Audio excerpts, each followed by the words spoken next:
momento vai entrar. Então, Patrus, me parece que você vai começar essa nossa live. Eu vou te facilitar parcialmente, só dizendo para quem dificilmente não saberem, né? Mas o nosso amigo Patrus, companheiro, ele já foi vereador em Belo Horizonte, depois, no mandato seguinte, ele se elegeu prefeito da cidade. Ele foi 2 vezes ministro, sendo que a primeira foi em 2004, depois no governo da Dilma, né? Em 2015, se não me engano, e tratando sempre do tema social, e no segundo mandato de ministro ele estava com desenvolvimento agrário. Então, Patrus, aí é você que comanda. Eu quero também saudá-lo, viu, Arlindo, com muito apreço. Você que foi também presidente da Câmara dos Deputados, vem exercendo o mandato de deputado federal com muito brilho, é uma referência, né, para nós todos. Então, para mim, é muito gratificante estar participando dessa conversa com você, e nós dois juntos pensando aí caminhos, né, para o nosso país nesses tempos adversos, né? Eu penso, Arlindo, e saudando também as pessoas que estão sintonizadas conosco, eu penso que nós estamos vivendo uma operação desmonte no Brasil. Tudo que diz respeito aos pobres, políticas sociais, está sendo desconstituído. Eu penso que esse processo é até anterior ao desgoverno Bolsonaro, né? Já no tempo do Temer, né? E penso que uma referência é a emenda constitucional 95. Eu não me esqueço, Arlindo, quando chegou se não me falha a memória, é a PEC 241, né? Se não me falha a memória, a proposta de emenda constitucional 241, infelizmente tornou-se a emenda constitucional 95. Quando a PEC chegou na Câmara, e eu tomei conhecimento, eu procurei a liderança do nosso partido e pedi, olha, eu quero participar da comissão, porque essa PEC aqui assina a sentença de morte do programa Bolsa Família. E, ao participar do processo, eu fui me dando conta que era muito mais do que o Bolsa Família. Era uma operação de desmonte das políticas sociais em geral, né? Educação, saúde. Quando você congela o país por 20 anos, um país com as potencialidades do Brasil, um país continental, um país que precisa crescer para proporcionar ao seu povo melhores e mais dignas condições de vida. Quando você congela por 20 anos investimentos em políticas públicas, educação, saúde, assistência social, segurança alimentar, cultura, moradia, você, na verdade, está abrindo espaço para o setor privado. Ao participar das discussões da PEC, eu não me esqueço de que eu li uma matéria no jornal Valor Econômico que marcou. A matéria dizia o seguinte: se for aprovada a PEC, os setores privados internacionais, né, de outros países, ligados à educação e à saúde, estarão motivados para investir no Brasil. Investir no Brasil, para ganhar dinheiro no Brasil, né? Colocando a educação e a saúde como bens de mercado, né? Aquela ideia de que estuda quem pode pagar e vai ter saúde também quem pode pagar, né? Então, a emenda 95, eu penso que é um momento muito forte desse início do desmonte das políticas sociais no Brasil. Depois veio a reforma trabalhista, praticamente acabando com o direito do trabalho no Brasil, né? A reforma da Previdência. Então, um processo. A gente vem lutando, a Câmara agora teve esse belíssimo momento, você participou ativamente, como sempre, eu acompanhei atentamente, votando também, a questão do Fundeb. Uma resistência importante, né? Mas a gente sente claramente isso, que há uma determinação em desmontar o Sistema Único de Saúde, o SUS, em desmontar o SUAS, o Sistema Único da Assistência Social, estão desmontando as políticas de segurança alimentar, uma lei belíssima que nós conseguimos aprovar, eu era ministro do Desenvolvimento Social e Combate à Fome no governo Lula, nós conseguimos em poucos meses, uma coisa bonita, aprovar no Congresso Nacional a Lei Orgânica de Segurança Alimentar e Nutricional, a LOSAN, e conseguimos também colocar a alimentação como direito constitucional. Aprovamos uma emenda integrando no artigo 6º da Constituição a alimentação entre os direitos fundamentais. Tudo isso vem ladeira abaixo, né? A LOSAN está sendo desmontada, e eu vejo agora, Arlindo, abrindo essa nossa conversa, uma preocupação enorme com relação ao Bolsa Família. Nós, do PT e outros partidos, nós apresentamos um projeto alargando o Bolsa Família. Aí sim, aumentando o valor, etc., melhorando o programa. Mas é muito importante nós termos claro que o Bolsa Família é um programa que se tornou exitoso porque não é um programa isolado. Ele veio integrado com outras políticas sociais. Nós integramos o Bolsa Família com as políticas públicas da assistência social. A primeira medida nossa foi integrar o Bolsa Família com o PET, com o Programa de Erradicação do Trabalho Infantil. Depois, com os Centros de Referência da Assistência Social, os CRAS, equipamentos que nós espalhamos também por esse Brasil afora, onde trabalham psicólogos, assistentes sociais, junto às comunidades mais pobres, onde estão as famílias do Bolsa Família, né? Integramos o Bolsa Família com as políticas de segurança alimentar, os restaurantes populares, as cozinhas comunitárias, com o programa com o PAA, com a Política de Apoio à Cultura Familiar. O PAA é um programa notável, né? O Programa de Aquisição de Alimentos, porque ele trabalha nas duas pontas. Ele compra do pequeno produtor na safra por um preço justo e esse produto adquirido da agricultura familiar é destinado às pessoas, famílias e comunidades em situação de vulnerabilidade alimentar. Também a integração do Bolsa Família com a educação e com a saúde, porque se existem as condicionalidades que exigem da família a presença das crianças na escola, os cuidados com a saúde, há também o inverso, né? O Estado também se compromete a garantir para as famílias pobres educação pública de qualidade e saúde também de qualidade. Então, nesse momento em que está havendo um desmonte, nós não podemos ter nenhuma ilusão. Essa tal renda Brasil, que ninguém sabe exatamente o que é, vem para desmontar o Bolsa Família e desmontar a rede de proteção e promoção social que nós conseguimos avançar muito no Brasil. Então, eu queria ouvir você um pouco sobre isso também, sabe, Arlindo? Para nós aprofundarmos essa reflexão, como que nós podemos criar um contraponto na sociedade brasileira, como que nós podemos mobilizar corações e mentes para impedir isso que eu considero uma operação desmonte que estão fazendo com tudo que se refere aos direitos fundamentais e às políticas públicas sociais. Bom, Patrus, é sempre um prazer te ouvir. Quero te cumprimentar mais uma vez, cumprimentar também aqueles que estejam nos acompanhando nesse momento.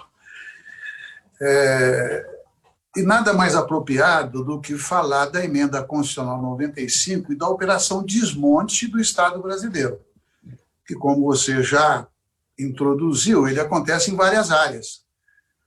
Mas eu diria assim, utilizar no bom sentido a pandemia. Em que sentido, para não haver nenhum mal-entendido? É que se não fosse o SUS, apesar do Sistema Único de Saúde, que vem sendo depauperado, e a partir da Emenda Constitucional 95, então foi avassalador,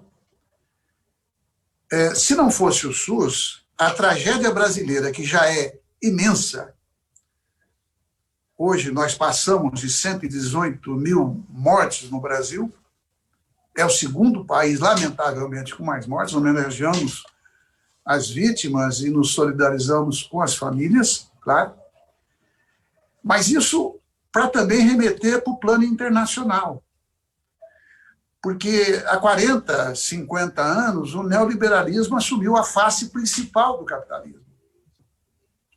E a sua essência, desde Margaret Thatcher, Ronald Reagan, foram as privatizações, e aquilo virou uma vaga mundial que chegou no Brasil.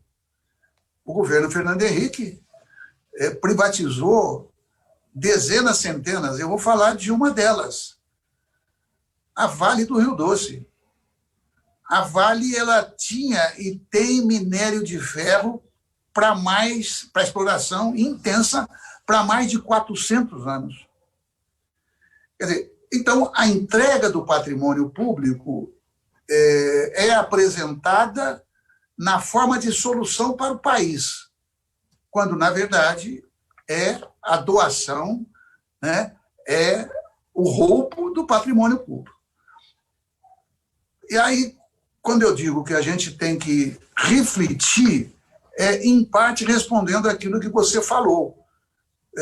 Nós temos que esclarecer com dados, com informações, porque o Bolsonaro tem uma base social, tem uma milícia digital, além da milícia armada, que mente rotineiramente, de forma cruel, de forma impiedosa. Eu vou dar um exemplo que me deixou muito indignado, mas falo com respeito e diria por dever ético.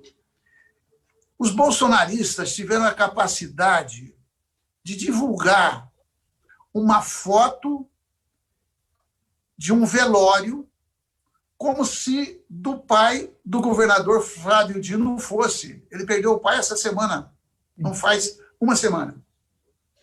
Mas é de uma crueldade, é de uma insensibilidade. Eu não quero falar de outros aspectos, mas o governador não merecia isso sob nenhum aspecto, como nenhum ser humano merece. Então, é com esse tipo de gente que nós estamos lidando, e eu vou deixar claro, nós estamos combatendo, porque nós temos até religiosos envolvidos nesse tipo de atitude. Bem, agora, vamos para o governo Bolsonaro na prática. Veja, o Conselho Nacional de Saúde, ele tem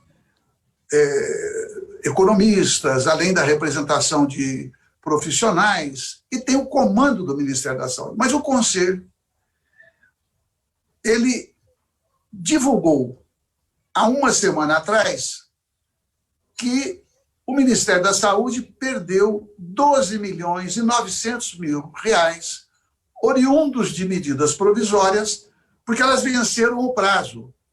E ao não aplicar o dinheiro, em que equipamento de proteção individual para enfermagem, por exemplo, não é nem para o público em geral, insumos, leitos, respiradores, que mata profissional da enfermagem, mata profissional da saúde, por falta de equipamento de proteção individual. Então, eles deixaram de aplicar isso. Mas o pior pode estar por vir, ainda que isso seja muito grave. Ali nós temos o André Luiz Oliveira, que ele coordena a Comissão Intersetorial de Orçamento e Financiamento, COFIN. Ele falou, não há justificativa. Não há. Né? Se ele, que milita, atua, conhece, o que ele diz? Que já tinham feito vários questionamentos ao Ministério, com respostas evasivas. Bom, o pior pode estar por vir. Por quê? Tem duas medidas provisórias. A 967, que tem vencimento no dia 16 de setembro. E a 969, que tem vencimento no dia 17 de setembro. A que vence no dia 16, ela prevê investimentos de 5 bilhões e 500 milhões. Mudou completamente o tamanho das cifras. 5 bilhões e 500 milhões. Sabe quanto que foi aplicado, companheiro Patrus e aqueles que estão nos assistindo? Até o dia 20, próximo passado, uma semana atrás, 2 bilhões e 400 milhões. Então, tem 2 bilhões e 600 milhões nessa medida provisória que pode ser perdido da mesma maneira que já foi perdido esses milhões que eu me referi antes. Agora é bi. A 969, ela prevê investimento de 10 bilhões pelo Ministério da Saúde. E até uma semana atrás, eles tinham investido apenas 5 bilhões e 400 milhões. Se o Ministério da Saúde mantiver o padrão, eu não acredito que isso é incompetência, Patrus, você foi ministro. Ele deve estar cheio de assessor que está alertando. Ministro, vai vencer o prazo. para onde que esse dinheiro já tinha que ter ido? Porque você tem 120 dias, nós sabemos disso, a partir do momento que a medida provisória foi publicada, que ela foi editada, ela está valendo. Então, desde o primeiro dia, eles já podiam estar aplicando, com 2 meses já podiam ter realizado esse orçamento. Esse dinheiro é para ir para os estados e municípios e Distrito Federal. E não chegou. Hoje pode ser até que em alguns estados onde a situação esteve, digamos, absolutamente crítica, vou dar um exemplo que o mundo sabe, que foi o estado do Amazonas, pode ser que hoje não esteja mais assim, mas ali, com certeza, faltou recursos público e notório para salvar vidas, morreram sem atendimento. Agora, na linha do que nós estamos conversando, Patrus, eu quero acrescentar 2 outras coisas. O mesmo Conselho Nacional de Saúde, que merece os nossos aplausos, lançou no início deste mês uma campanha que é na forma de uma pergunta. Você vai permitir que o Ministério da Saúde perca 35 bilhões em 2021? Vou explicar.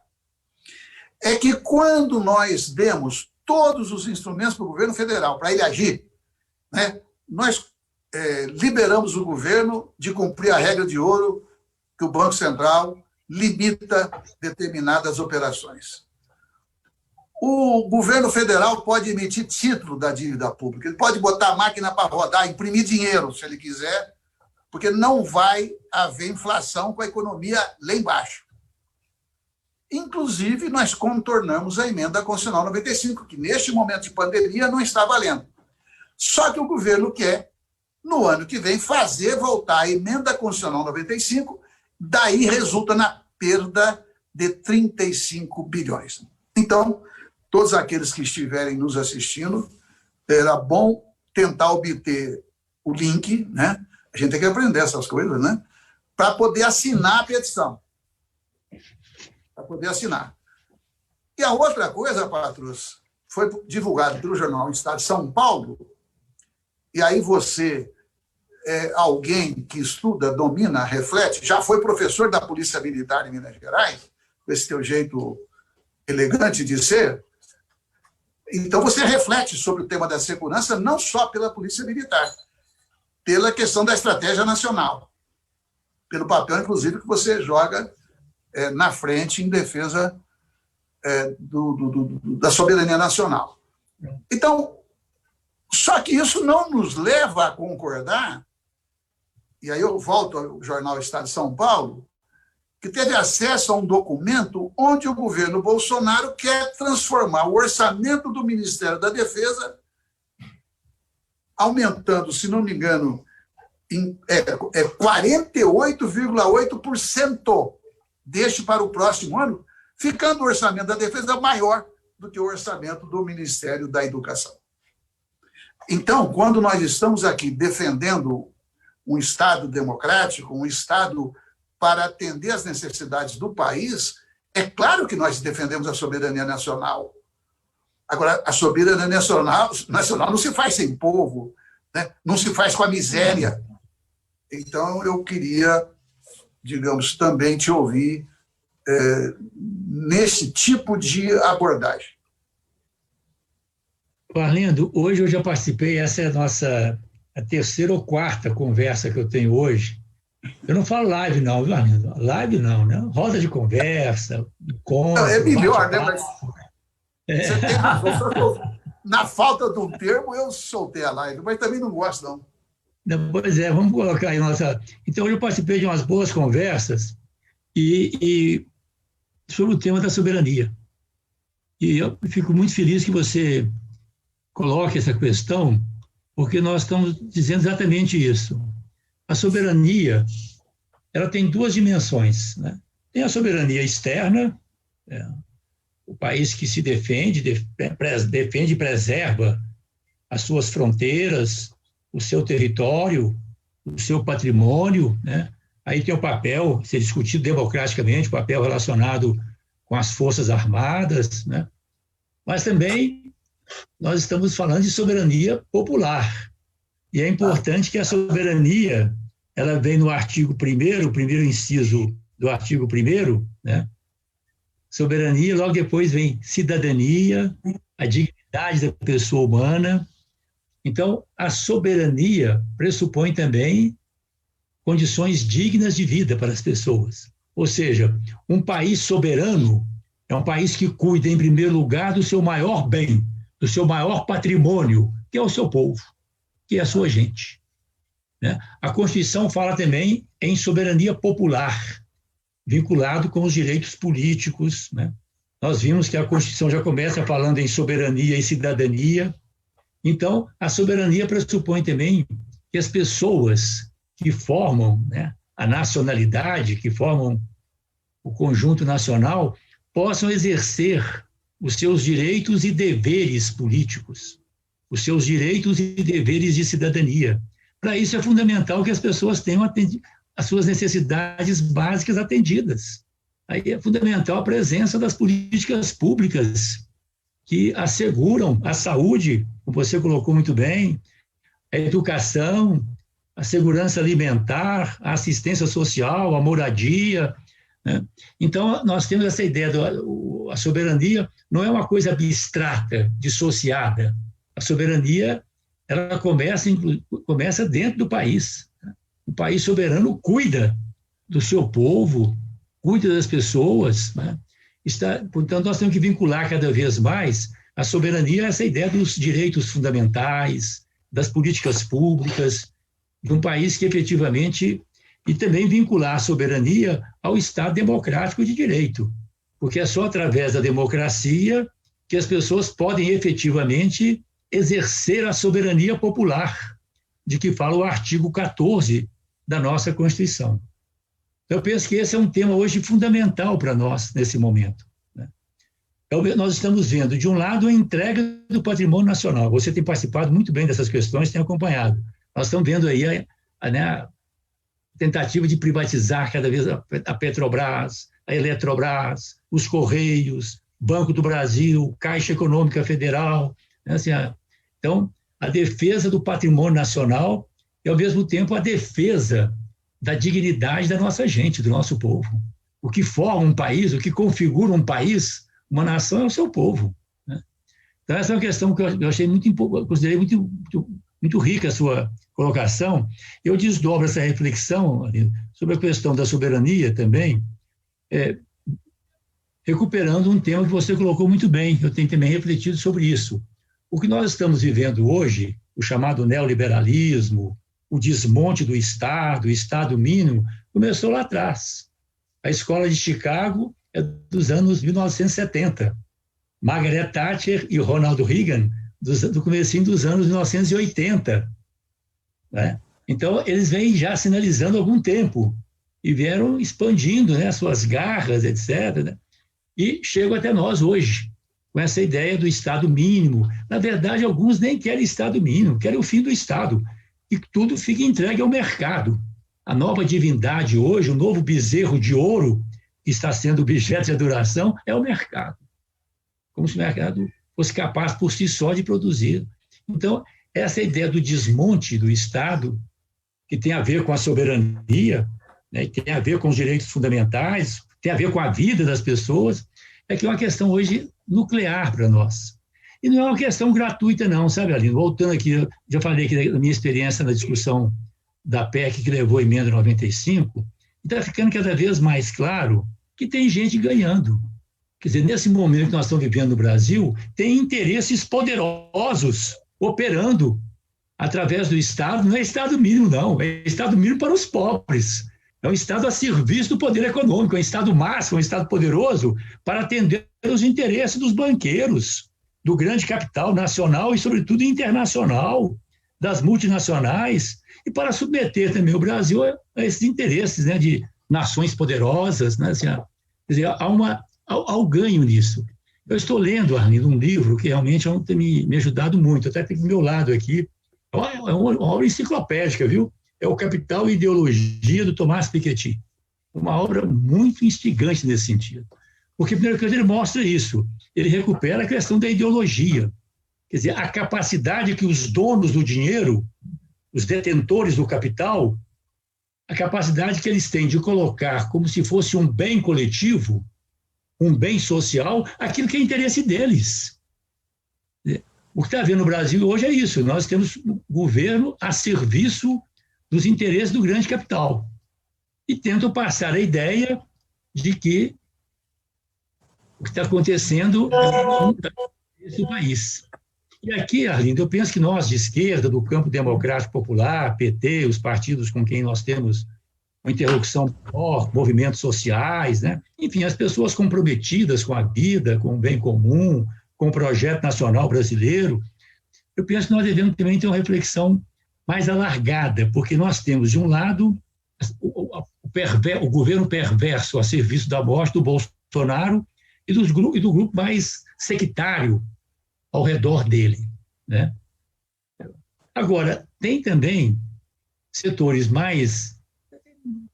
que dialogam mais conosco, setores mais razoáveis do ponto de vista do comportamento, do diálogo, mas que são também muito submetidos ao interesse do mercado. Aqui eu ouso dizer, por exemplo, com todo respeito, o presidente da nossa Câmara dos Deputados, né, o deputado Rodrigo Maia.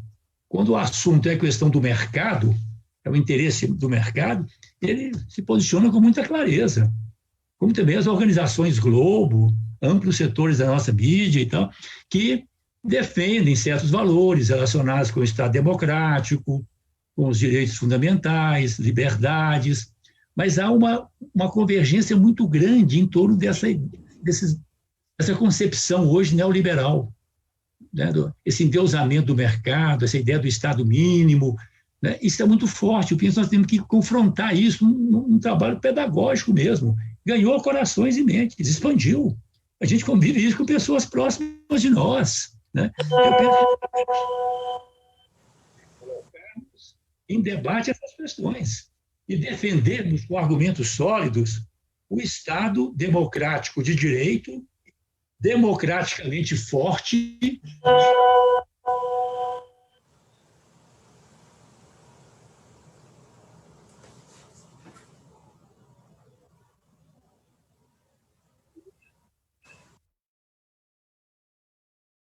Oi, você não está ouvindo lá. Fez um sinal assim de que... É que o seu som tinha desaparecido, voltou. Então, eu estava dizendo exatamente dessa questão de que, né, o Estado neoliberal ganhou realmente adeptos na sociedade brasileira e eles trabalham muito bem essa questão ideológica, como se o Estado neoliberal, como se o mercado fossem coisas boas para o conjunto das pessoas. E nós sabemos que não, que atende o Estado neoliberal, o mercado, atende interesses econômicos poderosos. Então, eu penso que nós temos que fazer esse contraponto hoje e colocarmos em debate alguns temas fundamentais da sociedade brasileira que eu estava dizendo, né? Como defendermos o Estado democrático de direito, democraticamente forte, para proteger os economicamente mais frágeis, para implementar vigorosas políticas públicas que efetivamente promovam a vida e não a morte, que promovam o bem comum, o desenvolvimento sustentável e que a gente possa caminhar na perspectiva de uma sociedade que é o nosso grande sonho, uma sociedade que assegure a todas as pessoas, desde o início, sem excluir ninguém, desde a infância, um patamar comum de direitos e oportunidades. Isso pressupõe um Estado presente, operoso, né, o Estado do bem-estar social, com políticas públicas para promover a questão dos direitos fundamentais. Eu penso que nesse momento também, né, ali nós temos algumas discussões importantes. Uma delas é a questão da reforma tributária. Esse é um tema também muito bem tratado pelo Piketty. Sabe, assim, nós temos que colocar em discussão, além da questão das fortunas, grandes fortunas, heranças, né, o capital improdutivo, esse capital que gira em torno de si mesmo, né, lucros, dividendos. Eu penso que nós precisamos discutir no Brasil também a função social da propriedade, os tributos sobre as propriedades urbanas e rurais improdutivas e sobre o acúmulo também de propriedades, nesse sentido de que a propriedade precisa cumprir um papel social.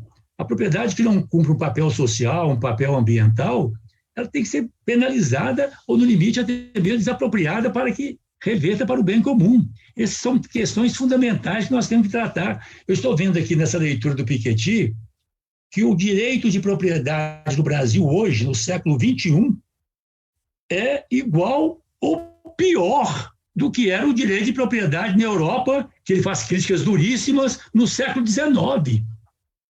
Há 200 anos, há 150, 200 anos atrás. Então, eu penso que nós temos que colocar em debate essas questões, né, e nos contrapor de forma muito vigorosa. E insisto nisso, viu, Arlindo? Assim, eu penso que o grande desafio nosso é mostrar às pessoas isso. Olha, tem gente ganhando. Não é de graça que está aí, não. Não é um destino dado, não. Não é a vontade de Deus, não. Não é a força da história, não. E nem contribui para a vida das pessoas, não. Nós estamos vivendo no Brasil um momento em que os interesses do grande capital prevaleceram.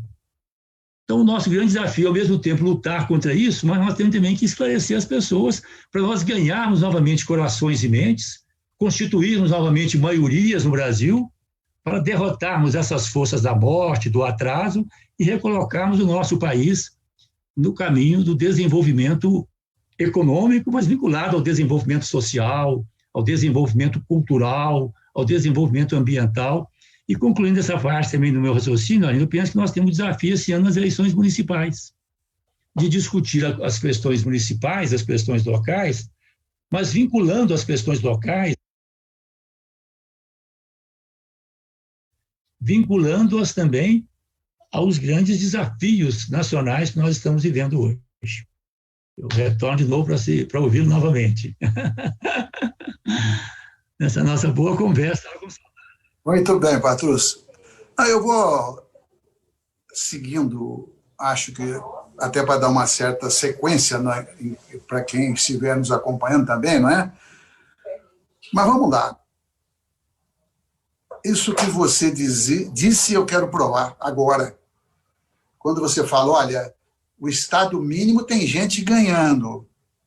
Fica parecendo conversa de mineiro desconfiado. Tem razão por ser desconfiado. Mas eu vou dar um único exemplo, que é absolutamente chocante. No dia 30 de julho, o governo Bolsonaro, a Eletrobras, vendeu o maior parque eólico da América Latina, Campos Neutrais, no Rio Grande do Sul. Quanto que o sistema Eletrobras investiu ali? 3 bilhões e 100 milhões. Estou falando devagar porque eu quero fazer uma pergunta provocativa. Façam mentalmente um preço hipotético que eu vou dizer agora, por quanto que a Eletrobras privatizou? Por quanto que o Bolsonaro, a gente considerar que este investimento foi feito em 2011, em 7 anos, aliás, em 6 anos, em 2017, sabe quanto foi o lucro? Sabe quanto foi o lucro desse parque eólico, Campos Neutrais? 345 milhões, ou seja, eles venderam por 500 milhões. Significa, no máximo, 1 ano e 4 meses, 1 ano e 5 meses de funcionamento, dando lucro.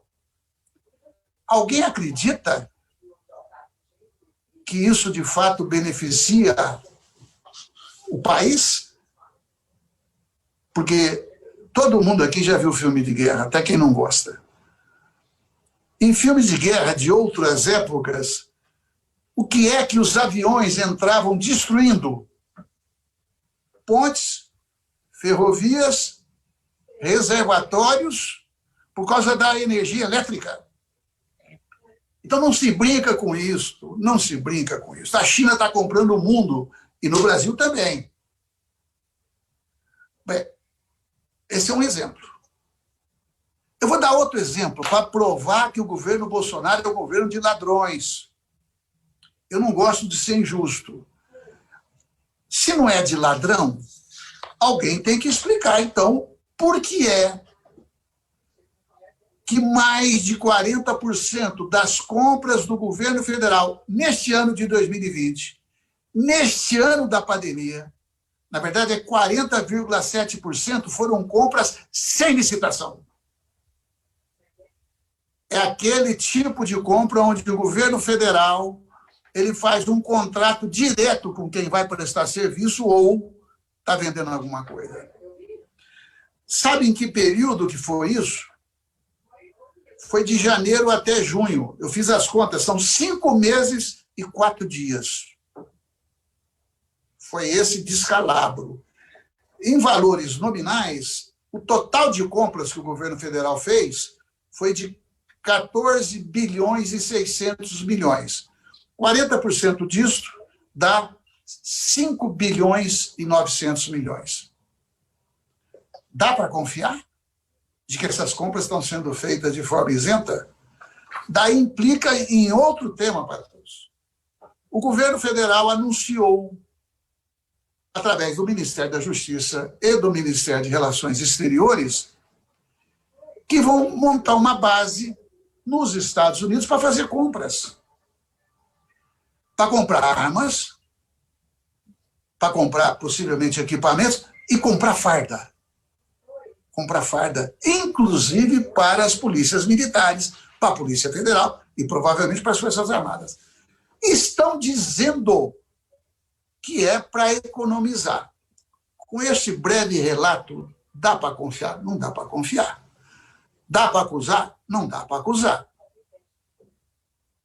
Agora, nós precisamos imediatamente, na minha opinião, Patrus, a gente entrar com uma fiscalização pesada, porque, digamos, a mídia ela colou em cima do PT 2 teses, que nós quebramos o Brasil, o que é mentira, e que nós somos um bando de ladrões, que é outra mentira.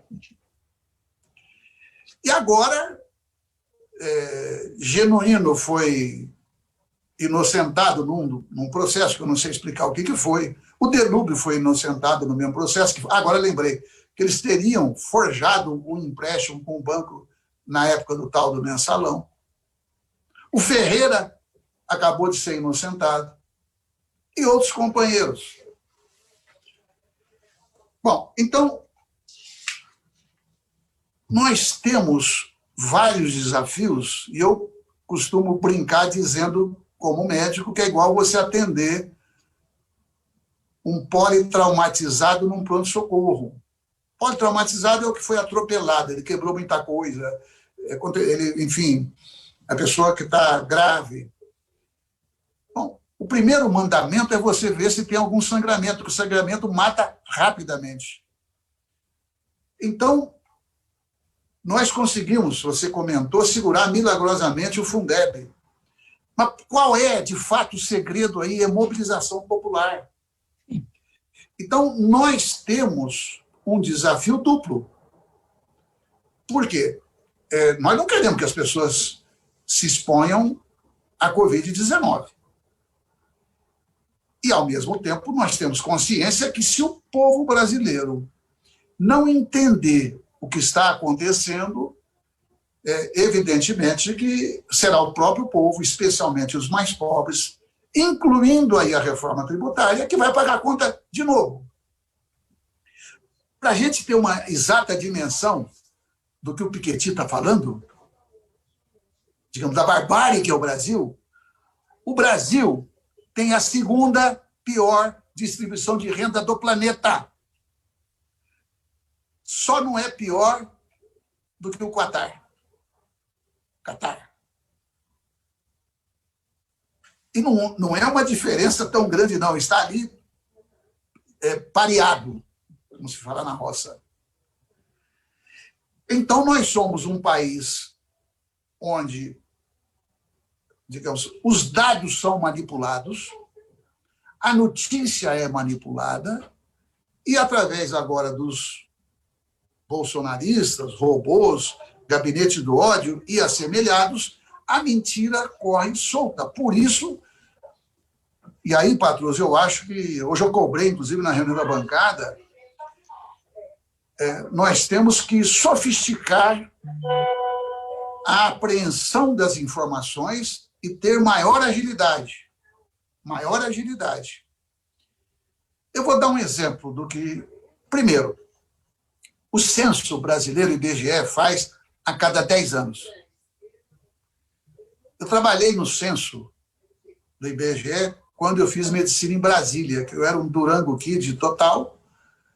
Eu trabalhei no censo, visitava casa por casa e tal. O censo gera, de imediato, 200 mil empregos.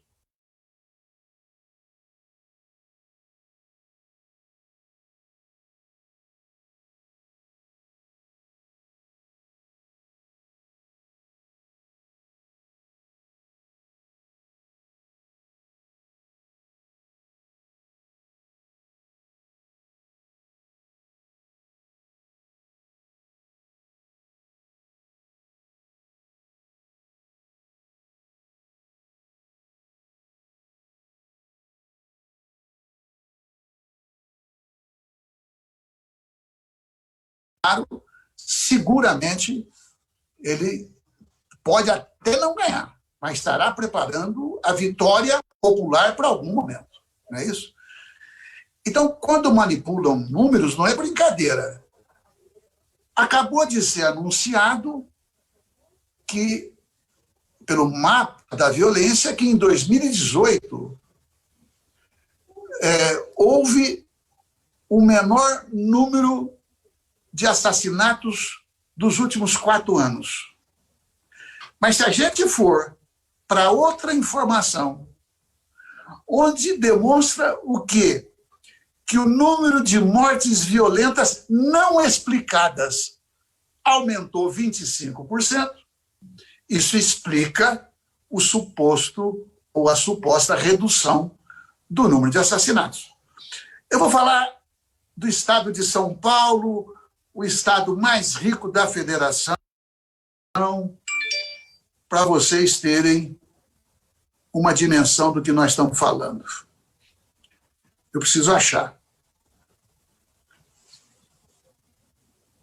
A perda de qualidade das informações em alguns estados chega a ser escandalosa, de acordo com o Atlas. Como no caso de São Paulo, que em 2018 registrou 4.265 mortes violentas com causa indeterminada, das quais 549 pessoas vitimadas por arma de fogo. Como que é indeterminado? 168 por instrumento cortante, faca e assemelhados. 1.428 por objetos contundentes. A taxa de mortes com causa indeterminada em São Paulo chega a ser maior que a taxa de homicídios. Ou seja, é uma mentira descarada, em todos os níveis. Então, aquilo que a gente também está conversando, que nós temos que, você fez a frase boa, né? Nós não podemos admitir a morte, né? Um governo de morte, uma política de morte, ela se expressa de várias maneiras. E o censo, ele foi adiado para 2022. Com isso, o Bolsonaro vai tentar esconder o desemprego, vai tentar esconder todas as informações referentes, inclusive, ao planejamento. Como é que você planeja a saúde, ou a economia, ou a educação, ou qualquer atividade do país, se você não tem os números? As várias tentativas, elas se confirmam. Esse ministro da Saúde, ele recuou em 24 horas acabar com a informação das mortes pela Covid, dos números de contaminados e tal. Então, quando eu comecei dizendo que nós temos que escolher o que fazer, eu acho que nós temos aqui, primeiro, os assuntos mais importantes, né? Então, exemplo, o auxílio emergencial. Nós temos que continuar batalhando. O Bolsonaro, ele quer implantar, né, o programa Brasil. Entre outras coisas, ele quer acabar com o Bolsa Família e mudar o nome. Entretanto, com a concepção neoliberal, ele está tendo dificuldades, porque o Guedes propôs, até o Bolsonaro recusou, quando ele fez a frase: eu não quero tirar de pobre para entregar para paupérrimo. É o que vai acontecer. Então, assim, a disputa pela versão, por parte, digamos, dado que o governo mente muito, o bolsonarista de maneira geral mente muito, nós temos que estar apoiados em fatos demonstráveis, inquestionáveis, porque é isso que vai gerar autoridade. Nós não precisamos mentir. Não faz parte da nossa visão de mundo. O dia que precisar de mentir, não, nós perdemos a função, perdemos a autoridade. Finalmente, eu acho que há setores que estão, talvez, comparativamente mais mobilizados. A educação é uma delas. Envolve aluno, envolve professor, envolve funcionário, envolve familiares, envolve a pandemia, né? Então, eu creio que esse é um setor que nós devemos concentrar. O outro é o próprio Sistema Único de Saúde. Em legítima defesa. Não precisa inventar nada. Em legítima defesa. Porque na Itália tiveram problema, porque também lá o sistema público foi deteriorado. Na Espanha também foi deteriorado. Então, essa luta, repito, que o Conselho Nacional de Saúde lança, alerta e promove, nós temos que nos engajar. O outro aspecto, que, na minha opinião, está mais difícil, é que toda vez que há desemprego, e agora somado à pandemia, o movimento sindical se enfraquece. O movimento sindical perdeu pelo menos uns 3 milhões de associados. Fizeram de forma calculada, cortaram o financiamento, cortaram direitos trabalhistas, cortaram direitos previdenciários, a pessoa vai ao desespero e, na falta de alternativa, qualquer alternativa passa a ser. Então, eu acho que nós temos que organizar, trabalhar para debelar completamente a pandemia, as pessoas estando protegidas para a gente, de fato, ir para as ruas. Mas tem greve, né? Aliás, é bom lembrar, quando houve a quebra da Bolsa de Nova York, que quebrou os Estados Unidos em 29, a quantidade de greves que aconteceram, talvez, não tenho certeza, mas pode ter sido o recorde da história norte-americana. Então, no momento, na minha opinião, que rompe um determinado limite, aí chega na famosíssima frase que o operário não tem nada a perder a não ser os seus grilhões. Então, nós temos que trabalhar nessa perspectiva, na minha opinião. E isso implica, Patrus, nós já conversamos pessoalmente a respeito, com todo o cuidado que merece, com a responsabilidade, mas nós da esquerda, o PT em particular, nós temos que disputar mais política e ideologicamente. Porque nós temos muito que nós fizemos. Nas eleições de 2018, isso não pesou tanto. É chocante, mas é assim. A votação dos deputados de direita, aquilo que muitos dos nossos acreditavam e acreditam. Tem um candidato a vereador muito bem intencionado, ele quer que você mande uma emenda para o município, porque ele acha que ele vai ter voto. Não terá. Não terá. Esta fase, ela, se não foi superada, ela está bem enfraquecida, para o bem e para o mal. Por que tem bem nisso? A sociedade polarizada, mas vem cá, nós que temos a indignação, na minha opinião, dos justos, eu não temo nem um pouco a polarização, e eu quero fazer, né? Eu quero fazer, como não? Porque nós temos, digamos, uma convicção calcada na justiça. Eu não admito, assim, mentalmente e nem afetivamente até, que a gente seja derrotado no embate. Não consigo aceitar como algo razoável. Não é. Nós temos muitos elementos para demonstrar que o país vai mal, que o povo vai pior e que tem gente ganhando muito dinheiro e cada vez ficando mais rico. Ninguém concorda com isso. Bom, Patrus, agora com você. Arlindo, eu concordo inteiramente com você, fiquei muito sensibilizado, inclusive, né, com a sua indignação, né, com as suas colocações do fundo do coração, né, que vieram realmente de dentro, mas eu tenho algumas questões que eu quero partilhar e refletir com você. Eu penso que nós vivemos, seja no Brasil, especialmente aqui, que é o nosso território, mas também no plano mundial. Eu penso que nós vivemos um contexto de grandes desafios. E as questões, elas se interligam.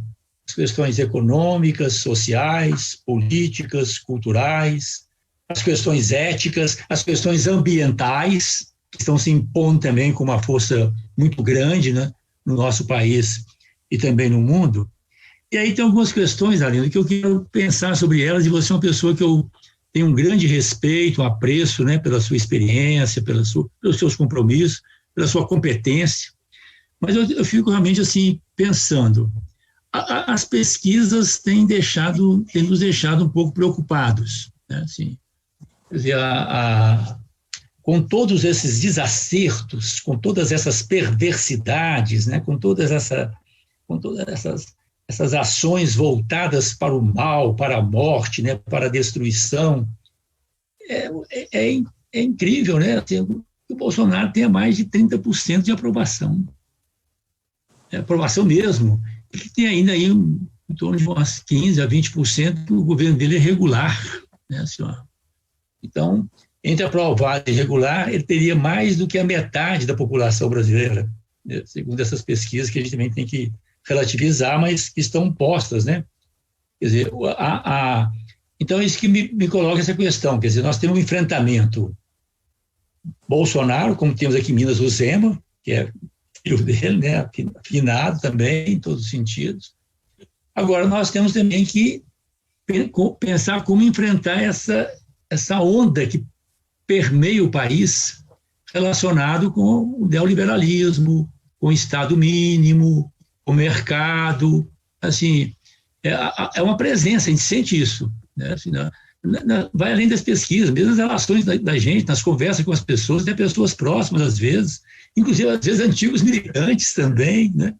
Então, essa é uma reflexão que eu gostaria de ter com você, assim, como nos colocarmos e como nos contrapomos, né, a essa onda conservadora, direitista. Tem o lado, digamos assim, mórbido, né, o lado perverso mesmo, mas tem esse amplo setor também, desse liberalismo, às vezes dialogante, que tem ainda certos compromissos com valores democráticos e tal, mas quando diz respeito à questão econômica, aí não tem discussão.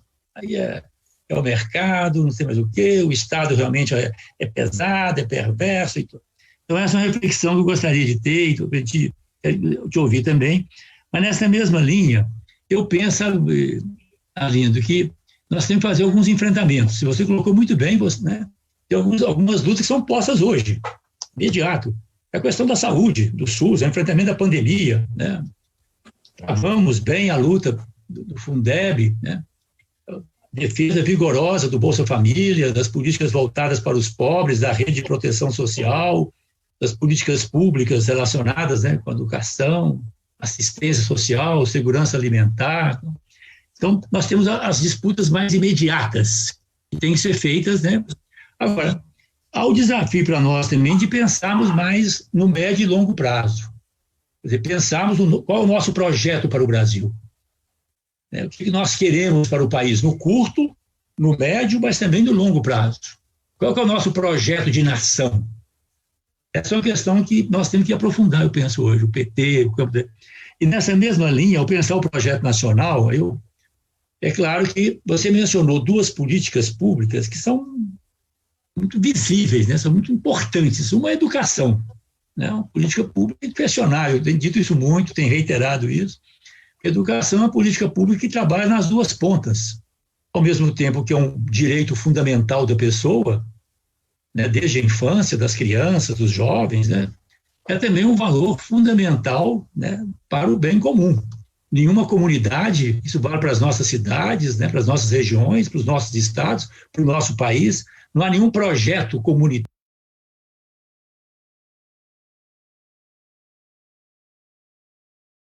coletivo que se articula também com a cultura, com as artes, né?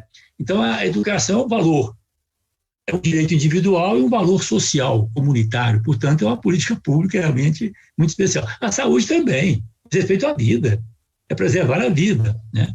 Por sua vez, essas duas políticas pressupõem outras políticas, né? Assim, para ter saúde tem que ter alimentação saudável, né? Tem que ter saneamento básico, tem que ter uma moradia digna, tem que ter um meio ambiente saudável, né? Então, há também um tema que eu venho trabalhando muito, que é a integração das políticas públicas, respeitando as suas especificidades, a sua história, as suas identidades.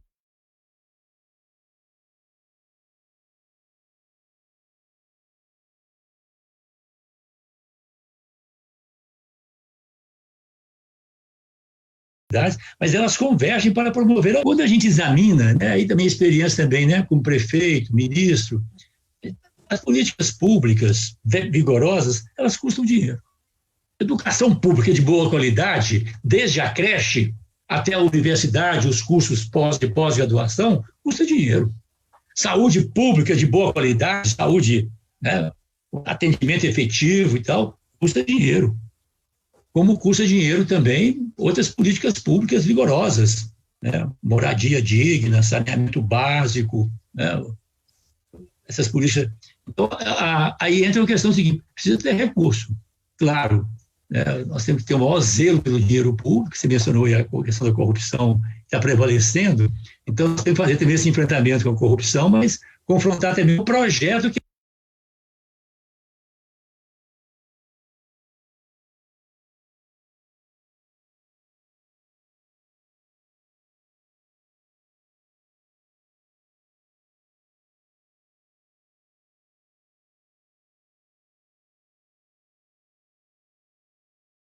eles expressam, o anteprojeto, não tem recursos.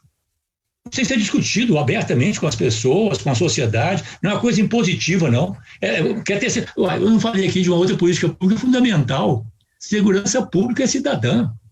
Uma segurança pública que efetivamente proteja a vida das pessoas, que garanta o exercício pleno da cidadania, o nosso direito que está sendo negado de andarmos pelas nossas cidades à noite, de passearmos, né, de conviver com outras pessoas. Não estou falando só da pandemia, não. Mesmo em tempos normais, né, a questão da violência do país, né? Então, para confrontar de forma cidadã, de forma com políticas públicas vigorosas, a questão da segurança pública. Então, é bom. Como é que nós vamos enfrentar? Aí é a questão da discussão da reforma tributária. Eu acho que é o grande tema hoje que nós temos que colocar no Brasil. Se nós temos, o nosso projeto de nação passa por essas políticas públicas fundamentais.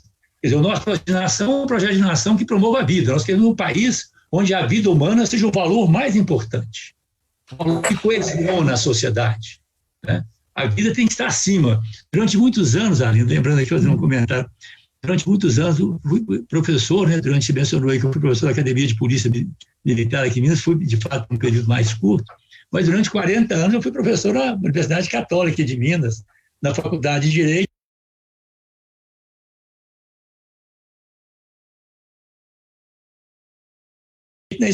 Na prática, o direito mais importante do nosso sistema capitalista é o direito de propriedade. É o sagrado, o sacrossanto direito de propriedade. Então, é claro que eu sempre deixo claro, não sou contra o direito de propriedade, pelo contrário, assim, até acho que o direito de propriedade devia ser direito à propriedade, né? Direito de todos de ter acesso à propriedade, né? Como tem o direito à educação, à saúde, à cultura, o direito.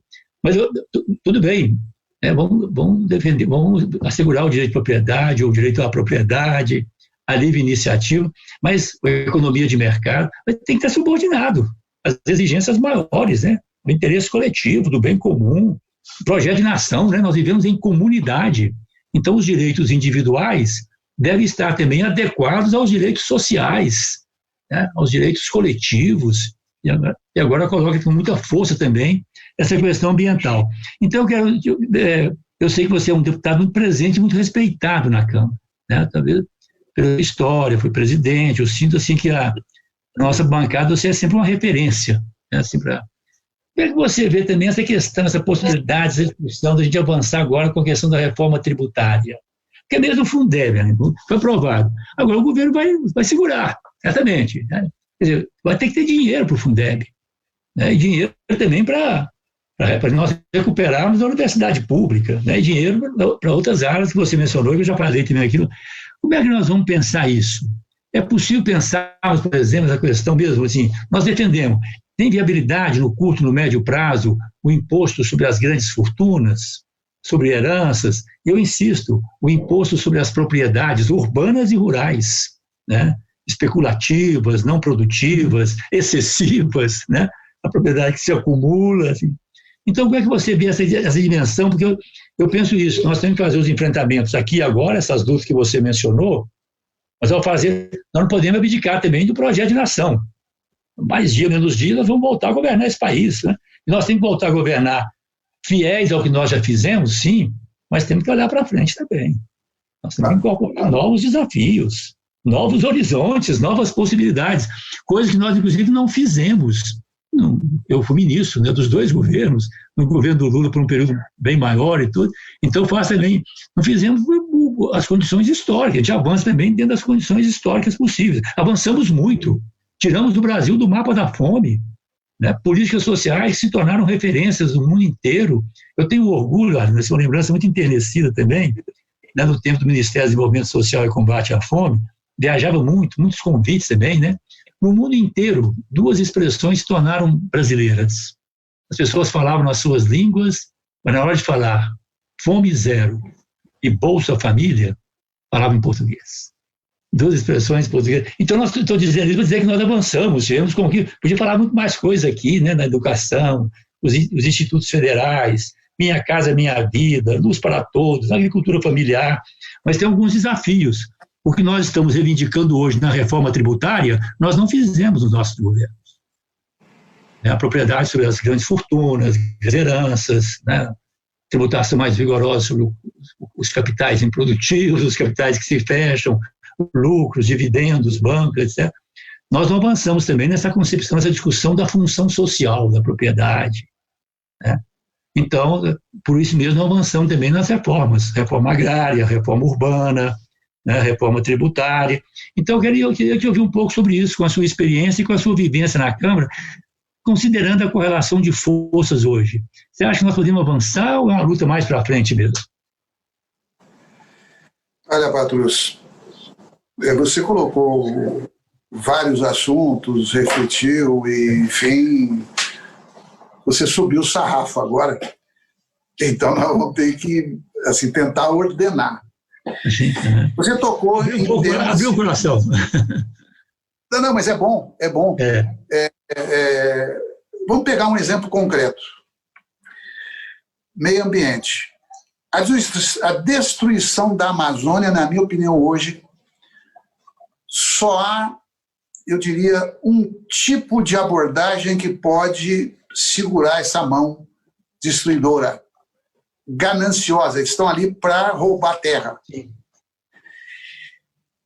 Que são, digamos, as relações internacionais do Brasil, notadamente com a Europa, mas até com os norte-americanos, que por mais grosseiro que seja o Trump, tomara que perca as eleições,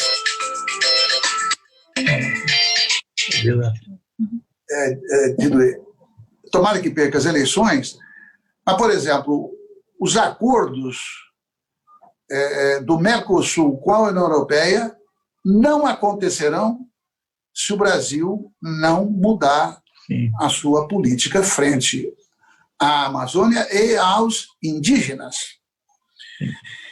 Por quê?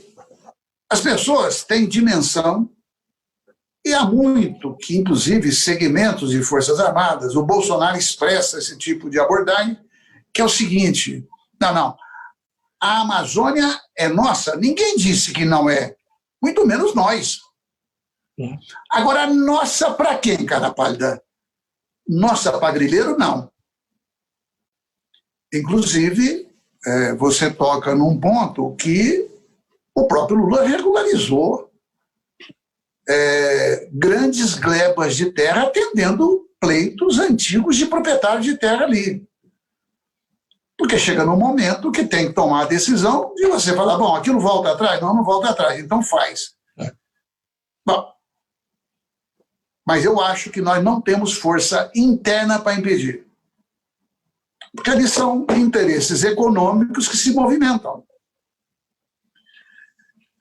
Então, por exemplo, tem um ex-ministro da Dilma que foi líder do governo no Senado, quando eu fui líder do governo na Câmara, foi ministro de Minas e Energia, e que é o comandante em chefe de uma pedalada que eles querem fazer para privatizar o sistema Eletrobras. Apresentar um projeto via Senado, que na Câmara está tendo resistência a partir de um acordo que foi feito, que tem que ser vigiado, não é isso? De não colocar a privatização este ano para votar. É o que eu penso da reforma tributária. A direita, a direita civilizada, vamos apelidar assim. A direita, a extrema-direita e os assemelhados, eles conformam uma grande maioria, e toda vez, eu fui líder do governo Lula, você sabe, e fui líder do governo Dilma. Toda vez que entrava, digamos, o interesse do capital e o interesse popular, a base do governo nosso ficava contra o nosso governo, dava um trabalho inimaginável. Sim. Uhum. A ponto de uma vez o Caiado, que era líder na época do DEM, ele fala: ô líder, aquela voz dele, né? Fala com a gente da oposição, a oposição não morde ninguém, não. Eu falei: eu sei que não, quem morde é a base do governo. Mas ele todo foi uma gargalhada geral. Por quê? E o Bolsonaro está sendo escalpelado e vai continuar sendo. Ele não opera uma maioria ampla. Não, ele tem uma base que está mais organizada, porque ficou com medo do impeachment, realmente. Uhum. É isso? Bom, então eu acho que a questão do meio ambiente nós temos que trabalhar aqui e também no exterior. Porque a repercussão econômica é maior do trabalho no exterior do que aqui. Aliás, vai ter uma ida de vários indígenas, se não me engano, no mês de outubro, para a Europa. E nós temos que valorizar repercutindo aqui. Segunda coisa. Os grandes desafios, eu quero então lembrar do Lenin. Eu li na juventude, né? O Lenin, não sei mais em qual livro, disse: fazer a revolução é fácil, o difícil é mudar a cultura. Bom, aqui, em plena ditadura, ler aquilo e falar: mas como fazer a revolução é fácil? Aí, quando teve o aniversário do PT, que foi comemorado em Belo Horizonte, que o Pepe Mujica esteve, o Pepe Mujica vai e fala isso. O difícil é mudar a cultura. Eu não vou, normalmente, incomodar alguém famoso, mas eu não me aguentei. Eu falei: vou lá falar com o Pepe Mujica. E fui. Aí eu falei: olha, eu sou fulano de tal, eu queria fazer uma pergunta para o senhor. O senhor fez essa frase, é Lenin? Aí ele gostou, né? Porque não é comum as pessoas terem lido e se lembrarem, né? Ele falou: sim, é Lenin.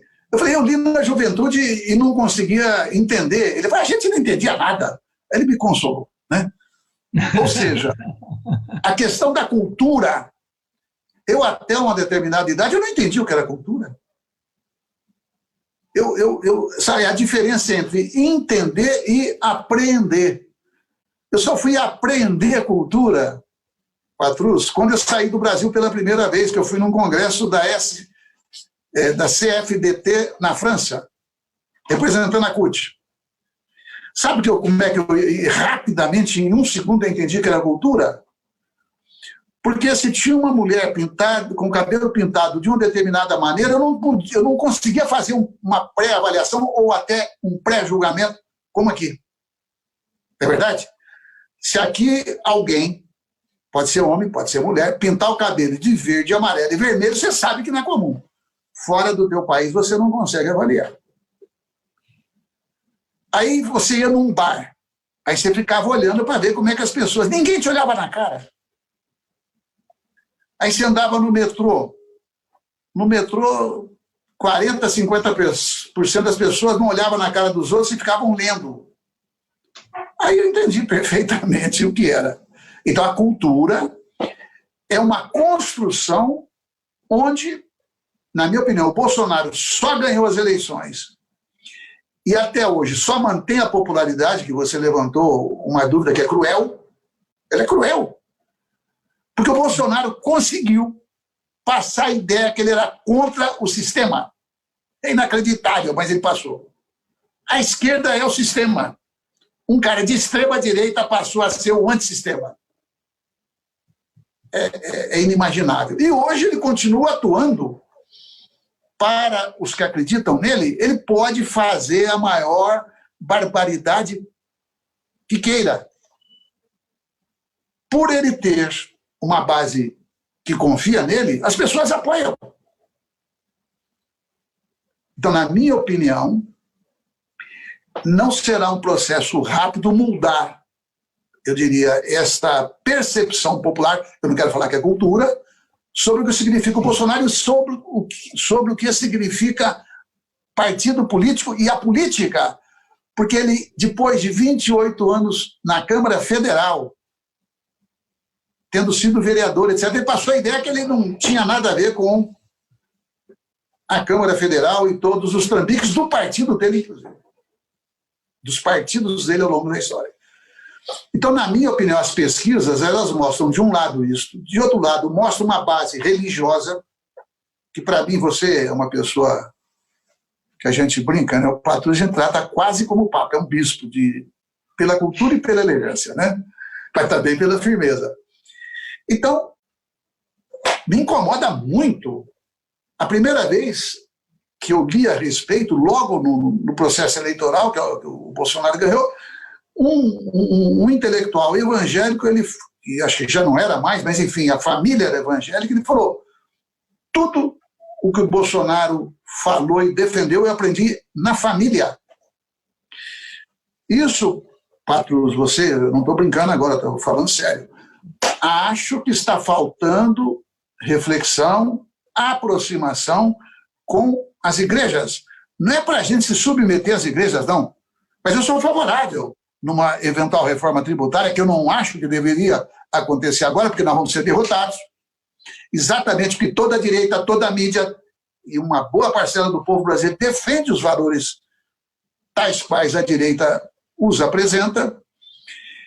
Então, eu creio que nós podemos defender. Eu defendo já, eu falei para o bispo de Aparecida, certa feita. Eu acho que as igrejas deveriam pagar impostos. Até para combater o Caixa 2, que vai para a política, que vai para comprar meios de comunicação. Porque na hora que a igreja vai para a política, não estou falando toda a igreja, todas as igrejas, não. Mas na hora que eles entram na disputa política, ideológica, financeira, tal como fazendo, havia uma tese antigamente que era a penetração dos contrários. O capitalismo influencia os povos dos países chamados socialistas, assim como os países chamados socialistas interferem em nós que vivemos do capitalismo. E é real isso. Agora, se a igreja atua, eu vou falar claro, impunemente, nós estamos deixando de disputar um segmento decisivo. Decisivo. Porque quando nós ganhamos as eleições, os evangélicos votaram em nós, em ampla maioria. Isso implica, Patrus, num debate difícil, num partido de esquerda qualquer e no PT também. Porque a chamada pauta identitária, que nós não temos que abrir mão, mas nós não podemos fazer dela o fio condutor de uma concepção de sociedade. Porque nós sabemos que algumas circunstâncias, de fato, é um setor minoritário na sociedade. Por isso que merece atenção. Não é verdade? A forma disso ser debatido, na minha opinião, nós precisamos gastar mais tempo, produzir um grande debate interno do PT, na esquerda como um todo. Repito, não é para abrir mão daquilo que a gente pensa e defende, mas é para a gente, digamos, não facilitar a vida dos adversários. Porque nós somos considerados abortistas. Algum dia você foi para a tribuna, algum dia na sua vida, você, Patrus, eu vou falar de algo que eu não sei, eu faço na forma de pergunta e afirmativa. Jamais você vai chegar, não é o teu perfil, não é o teu papel, você chegar e fazer um discurso a favor do aborto, e se fizer, você vai explicar como eu. Eu, na condição de médico, eu defendo a vida. E faria e fiz aborto quando era aborto inevitável. Ninguém defende o aborto. Aí entra a questão, porque a maior parte das mulheres brasileiras, mais de 90%, são cristãs. Portanto, a maior parte das pessoas que fazem aborto são cristãos. Então, se nem o pastor, nem o padre, nem o bispo, nem ninguém consegue impedir, não vai ser discurso político que vai impedir. Então, não é um debate fácil nem dentro do PT. Quando da campanha do Haddad, eu estou falando aqui de forma absolutamente sincera, eu levantei o tema. Pô, amigas minhas do PT me xingaram. Depois, claro, pediram desculpas, porque eu falei, não, nós estamos numa disputa eleitoral, o que eu estou dizendo é que é preciso, eu diria, da nossa parte, um esforço de convencimento. Porque você agitar uma bandeira não é suficiente, às vezes. Bom, então eu acho assim que, na tentativa de derrotar a extrema-direita, nós precisamos ter algumas... O apoio do Bolsonaro, então, acho que tem uma base religiosa forte, tem uma base militar forte, tem uma base das polícias forte, não é isso? E tem a política ideológica, que ele faz muito mais do que nós fizemos. No governo, a gente procurava divulgar tudo que de bom foi feito. Mas eu me lembro, o dia que alguém chegou para mim e falou, Arlindo, você como líder do governo, você não tem que fazer debate, você tem que votar. Puta, eu resmunguei intimamente, eu não concordava, mas acabei fazendo. Entendeu? Porque o governo tem pressa, o governo tem que mostrar o que está fazendo. Finalmente, eu já comentei, a reforma tributária eu acho que nós vamos ser derrotados. Eu vou dar, eu não tenho aqui, nem teria tempo, mas eu fiz um caderninho explicando a reforma da Previdência, entre aspas, eu consegui 4 trilhões, Patrus. Se você cobrar imposto de renda das empresas de petróleo e gás, que o Temer acabou, se você botar ali 20%, dá no mínimo 400 a 500 milhões por ano. Se você acabar com o refis, ao invés de você perdoar 400 milhões por ano, continue dando 300. Você vai economizar 100 milhões por ano. E assim vai. Eu fiz uma série de propostas que eu acho que você tem razão. Nós temos que mostrar isso e falar, olha, é dessa maneira que funciona. Então, por exemplo, tem 2 países, digamos, com algum tipo de importância mundial. A Estônia, que é da OCDE, e o Brasil. São os 2 únicos que não cobram imposto de renda sobre lucros e dividendos. Para todo mundo entender definitivamente. Você pega um chefe de uma empresa, o que eles apelidam de CEO, o chefão, o diretor, o gerente, o diretor geral, ele recebe 10 mil reais por mês na forma de salário e 400 mil reais na forma de lucro e dividendo. E não paga 1 centavo de imposto de renda. Então, quando você salientou, Patrus, que as coisas precisam de dinheiro, é totalmente verdadeiro. Então, nós temos que ter a capacidade e a chance. Porque há quanto tempo que você não dá entrevista numa TV comercial? O mesmo tanto que eu. Eles isolaram o PT. Qualquer partido fala, o PT não fala. O Bolsonaro não ataca nem o Lula mais. O pessoal está se dando conta? Então, eles estão numa operação pesada para isolar o PT. O PT é a esquerda como um todo, mas o PT é o principal alvo. Então, eu acho assim que o nosso projeto nacional, segurança pública,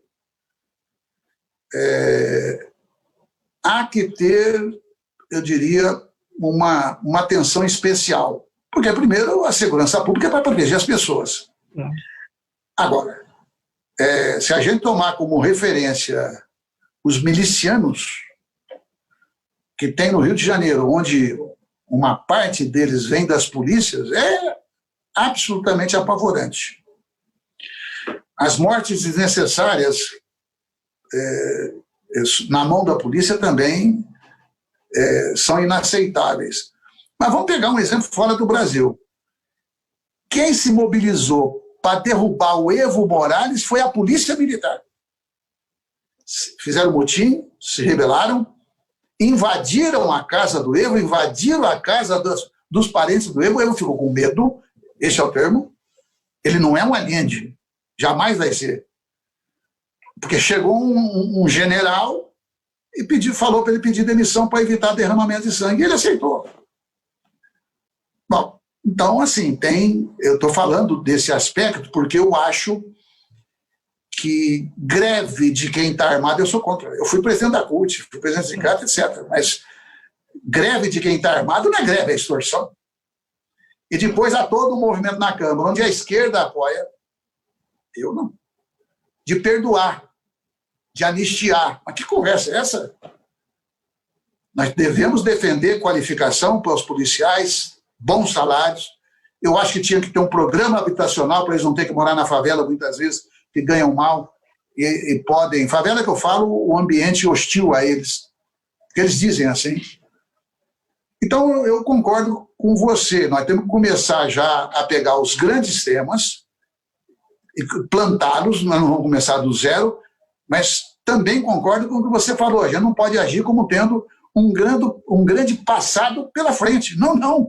A vida muda, o país muda, o povo muda, e nós temos, então, que nos preparar com a experiência que temos, que é louvável, nos preparar para disputar governo e poder. E uma vez, se a gente ganhar de novo, esperamos estar vivos, não é isso? Sim. Que sejamos, eu diria, para não falar o termo que me ocorre, mais contundentes nas mudanças, Patrus, não é verdade? Exatamente. É que é o nosso tempo aí. Nosso coordenador saiu do circuito aí. É que eu queria saber um pouco como é que está a questão do nosso tempo. Acho que eu cortou aí um pouquinho. Ele também. O coordenador está ali. Ô Vinícius, você está nos ouvindo?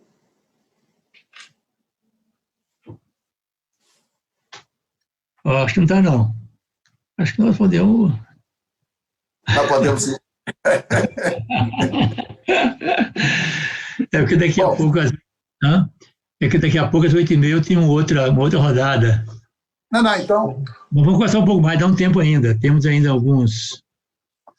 Não dá para fazer um fechamento bom. Apareceu o Márcio ali. Em algum momento eu vi o Márcio. É o Vinícius, aí. Então, Patrus, acho que você podia... O Jaque, ele falou, parece que ele quer dar um recado para nós. Pois não, Vamos ouvir então. Vamos ver que ele...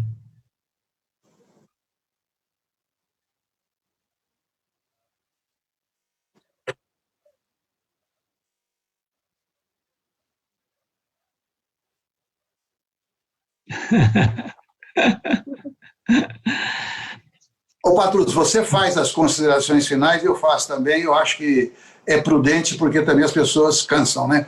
A gente começa a falar e não para mais, né? Não, Arlindo, eu penso que a conversa foi muito boa, como sempre, né? Assim, é ser muito bom conversar com você, e certamente as pessoas que estão também nos acompanhando sentiram isso, né? Assim, Agora, eu penso que, para manter um pouco essa linha de desafio, sabe, Arlindo? Assim, não vou fechar com nenhuma conclusão específica, não. Vou fechar também deixando aberto alguns temas, que eu acho que o momento é esse. Nós temos que aprofundar as nossas reflexões, né? E agir, né? Temos que enfrentar o aqui e agora, fazer as coisas que precisam ser feitas, mas também sem perder de vista esse olhar, né, mais indagador, mais atento para o futuro. Porque nós temos alguns desafios que são instigantes, né, Arlindo? Por exemplo, tem uma questão, por exemplo, hoje, isolar a extrema-direita golpista, que quer abertamente, né, querem o fim do Estado democrático de direito. Alguns falam abertamente em volta do ato institucional número 5, nenhum compromisso, né, com os direitos fundamentais, fechar o Congresso, poder judiciário. Então, tem uma direita golpista, perversa, né? Então, eu penso que nós devemos buscar uma aliança mais ampla possível para isolar esse setor. Agora, por outro lado, nós não podemos ter ilusão também de que essa direita mais civilizada, que você mencionou, né, e dialoga, né, centro-direita, nós não podemos ter ilusão também de que esses setores não querem o que nós queremos, em termos de reforma tributária, de reformas sociais, de função social da propriedade, né, de avanços efetivos no campo das políticas públicas. Né? Então, como é que nós vamos também estabelecer isso? Eu penso que é importante também nós configurarmos progressivamente um campo mais à esquerda, além dos partidos, né, movimentos sociais, juventude, ambientalistas, os setores das igrejas comprometidos, né, com esses valores, etc. Como é que a gente pode caminhar nesse sentido? Porque eu penso também que nós não podemos ficar reféns dessa direita mais civilizada. Nós temos, ao mesmo tempo, nos contrapor a qualquer tentativa de golpe, mas nós temos que começar a olhar também para o nosso projeto. Nós falamos aqui um pouco sobre ele e gostei muito das suas reflexões, né? Insistindo um pouco, reiterando aqui, tem como eixo, sobretudo, a reforma tributária. Para fazer as políticas sociais que nós queremos, tem que ter dinheiro. Para ter dinheiro, tem que ter a reforma tributária. É claro que uma reforma tributária democrática, dialogada com a sociedade, e que implica também, um aspecto que nós não aprofundamos, né, que implica também um basta definitivo na corrupção e no desperdício do dinheiro público. Daí outro tema também que fica aberto para nós, para outra conversa, é a questão da democracia participativa. Orçamentos participativos, planejamentos participativos, como trazer a sociedade que garante os tributos para ter um acompanhamento efetivo de onde vem, para onde devem ir os recursos públicos. A participação também da sociedade na definição dessas prioridades, que foi uma experiência muito bonita que nós vivemos aqui em Belo Horizonte, e que eu penso que é um desafio que nós temos para levar para os nossos estados e também no plano nacional, né? E a outra questão que eu penso também assim, que é muito importante também, nessa mesma linha, é isso, né? Nós fazemos os enfrentamentos também que precisam ser feitos hoje, aqui e agora, implica essas alianças também, às vezes, mais momentâneas, mas como que nós vamos aprofundar realmente o nosso projeto? Isso está me mobilizando muito hoje. A partir da ideia da soberania, nós falamos aqui um pouco, né? Eu comecei a pensar a soberania e cheguei à conclusão de que soberania também é possibilitar, é cuidar do povo. Um país soberano é um país que efetivamente tem, né, valoriza a vida dos seus cidadãos, né? Então eu tenho claro isso, como que a gente também vai se contrapor a essa onda neoliberal e afirmar um projeto que é o nosso. As pessoas deveriam recolocar de novo, é o socialismo democrático, é uma social-democracia avançada, nacionalista, terceiro-mundista, mas é um compromisso com uma sociedade onde certas questões sejam superadas. Fome, miséria, pobreza, desnutrição, gente sem onde morar, gente sem renda. Quer dizer, como pensar também esse conjunto de sociedade onde há a presença vigorosa do Estado, né? Nós estamos na luta contra a privatização, Eletrobras, Petrobras, Banco do Brasil, Caixa Econômica, Correios, etc. Mas um Estado também que garanta os espaços próprios do setor privado, da iniciativa privada, mas que busque também outras formas de propriedades comunitárias, né, economia solidária, o cooperativismo, enfim. Eu penso que o grande desafio que nós temos hoje é esse. E nós trabalhamos hoje aqui, podemos continuar refletindo, viu, Aline? Enfrentar os desafios que se colocam aqui agora, mas levantarmos de novo um pouco a nossa cabeça e recuperarmos mais também os nossos sonhos, as nossas utopias, né? E recolocarmos de novo em discussão aquilo que nos move desde jovens, né? O sonho, no limite, uma sociedade, como nós dizíamos nos tempos inaugurais do PT, vê aqui na minha cabeça, Aline, para encerrar, uma sociedade sem explorados e sem exploradores. Então, fica aqui minha mensagem, eu quero deixar um abraço muito afetuoso aí para a nossa coordenação, o Márcio, e deixar também um abraço para as pessoas sintonizadas conosco, e dizer que fiquei muito feliz, Aline, pela conversa e por revê-lo mais uma vez, e para conversar com você, eu estou sempre à disposição, sempre pronto. Grande e fraterno abraço. Bom, Patrus, você é sempre muito generoso, e eu também você sabe o tanto que eu te respeito, não só eu, a bancada, todos que te conhecem, enfim. a tua história, a tua trajetória confirma isso, né? Então, eu também me sinto, portanto, um privilegiado da gente poder ter essa conversa que durou bastante tempo, né? Cumprimentar o Vinícius, cumprimentar o Márcio, cumprimentar todos que estiverem nos assistindo. Sei que estou fazendo isso, né? Nós estamos fazendo numa tentativa de provocar reflexões, até porque de maneira muito sincera, nós estamos dizendo aqui coisas que não é do cotidiano, né? Eu acho que é por isso que o papo está sendo bom. Patrus, digamos, ao definir que tipo de sociedade nós queremos, pode ficar parecendo, não para mim, uma ideia fora do razoável. Eu vou dizer por que eu acho que ela é fundamental. Dependendo do que a esquerda se proponha, do que um partido se propõe, ele vai se organizar desta ou daquela maneira. Claro. Bom, o PT, quando nós fundamos o PT, havia um debate que você vai se lembrar, se nós queríamos um partido de massas ou um partido de quadros. Porque a tradição da esquerda brasileira era partido de quadros, excelentes quadros. Não só no plano teórico. Teve um congresso do PT, que um companheiro, que agora não está mais no PT, ele fez uma frase que eu não esqueci. Ele falou, o homem no sentido do ser humano, ele não morre para eleger alguém, mas ele é capaz de morrer por uma causa. Isso, evidentemente, que nos dias de hoje, com essa correlação de forças, com toda a nossa experiência, inclusive a eleitoral, isso soa como vindo de algo extraterrestre.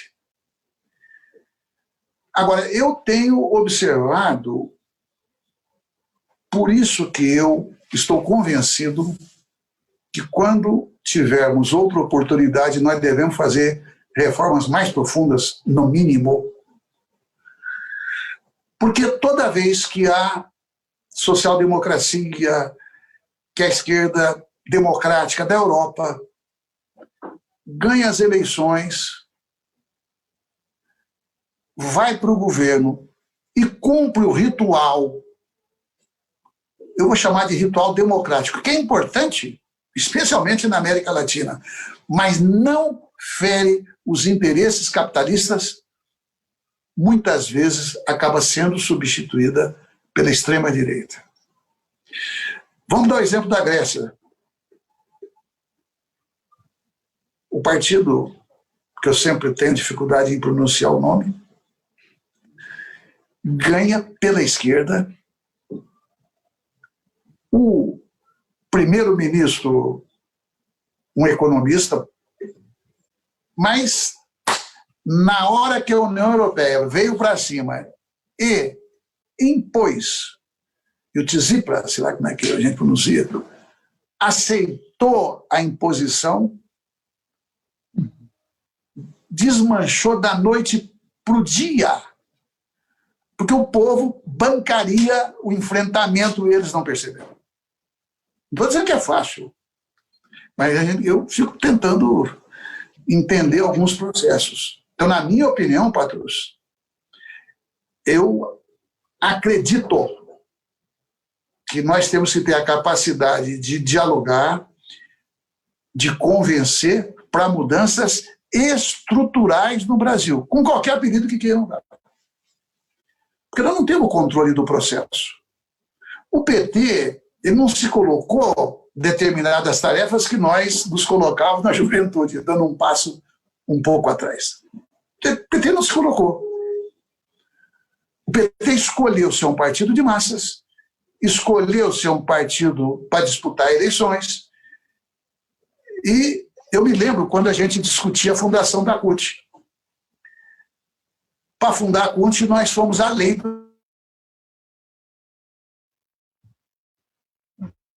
Cortou aqui.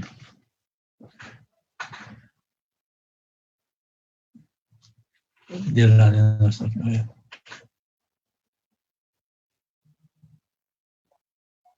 é.